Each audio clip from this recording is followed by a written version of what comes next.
Ish zëvendës kryeministri Arben Ahmetaj ka zbardhur një skandal me përmasa ndërkombëtare të kryeministrit Edi Rama dhe zëvendëses së tij Belinda Balluku, të cilët tenderin për ndërtimin dhe operimin e portit të Durrësit ja kanë dhënë një kompanie me influencë ruse. Në intervistën për emisionin Çim Peka Live, Arben Ahmetaj deklaroi se kompania Archidon e përzgjedhur si fituese nga qeveria shqiptare për të ndërtuar portin e ri në Porto Romano është nën influencën e kompanisë ruse Lukoil, e cila është sankcionuar nga Shtetet e Bashkuara të Amerikës.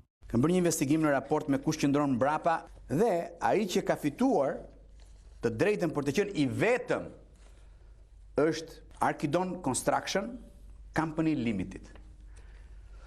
I ftoi gazetarët investigativ të investigojnë që është Archidon.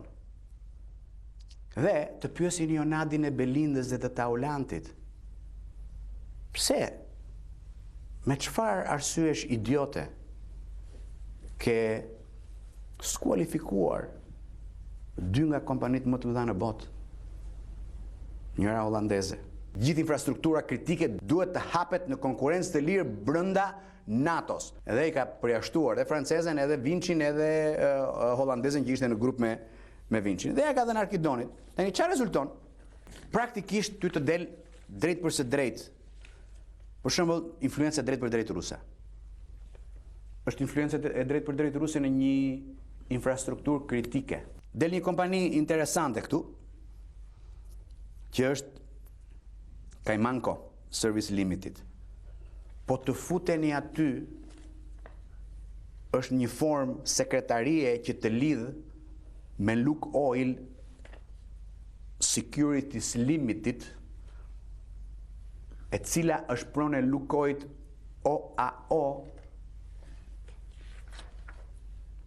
që është sankcionuar. Mëtej Ahmetaj sqaroi se tenderi dhe kontrata për portin e Durrësit nuk ka limit shpenzimesh, duke nënkuptuar se taksapaguesit shqiptar do të duhet të paguajnë qindra milion euro, sipas kërkesave të kompanisë që ka fituar tenderin.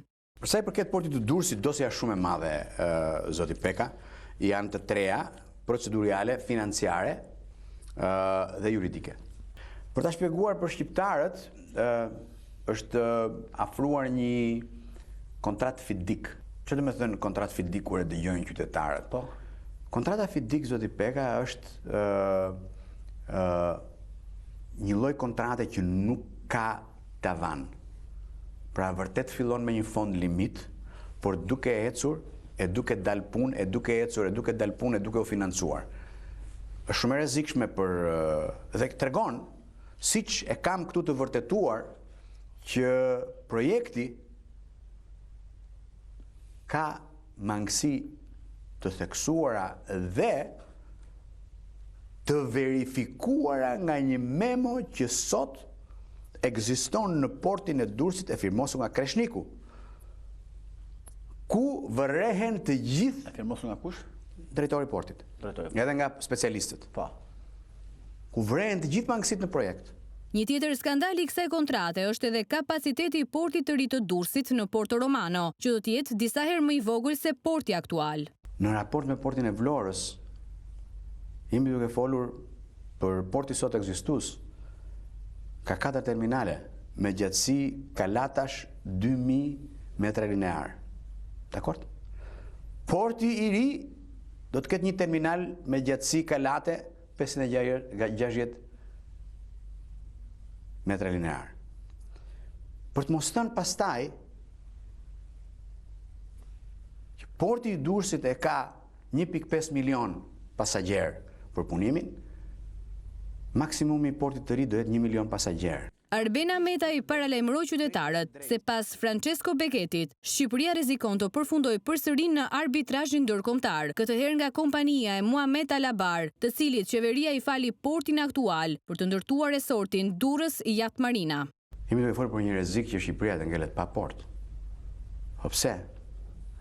Sepse Dubai Durrës Port, pra Alabari, dërgon letra zyrtare, kërkon lirimin e portës 4. Por, po të lirosh portën 4, sot s'ka më port Shqipëria. E nesër dej, Muhamet Al-Alabarit i linde drejta të vejnë në arbitrazh dhe na varrosi. Sepse, sipas kontratës që ka, ne nuk po i lirojmë hapësirat. Jo vetëm ndërtimi i portit, por qeveria shqiptare ka shpallur investitor strategjik një kompani të njohur supermarketesh, e cila do të ngrejë agjenci doganore në Porto Romano, ndërsa Arben Ahmetaj ngriti dyshime se edhe pas kësaj fshihet vetë kryeministri Edi Rama. Janë bërë shpronësime për interes të privatit të shitura si interes publik. Sot është dhënë një koncesion, akoma s'është firmos kontrata, por përfaqësuesit e Lidl janë duke punuar aty një koncesion për terminal doganor, magazin doganore, ekskluzivitet 35 vite me rinovim automatik, pra privatizim asetesh shtetërore në mënyrë indirekte, me ekskluzivitet që 5 kilometra rreth nuk do ketë asnjë tjetër. O plaçkitës, nuk i jepet magazinat doganore si investim strategjik. Çfarë do? Porti është afera jote, po e kap një herë mirë portin ti, që deri kur të vdesësh ti ta kesh portin tat. Ka thashë theme kush është mbrapa. Po le ta investigojnë gazetarët.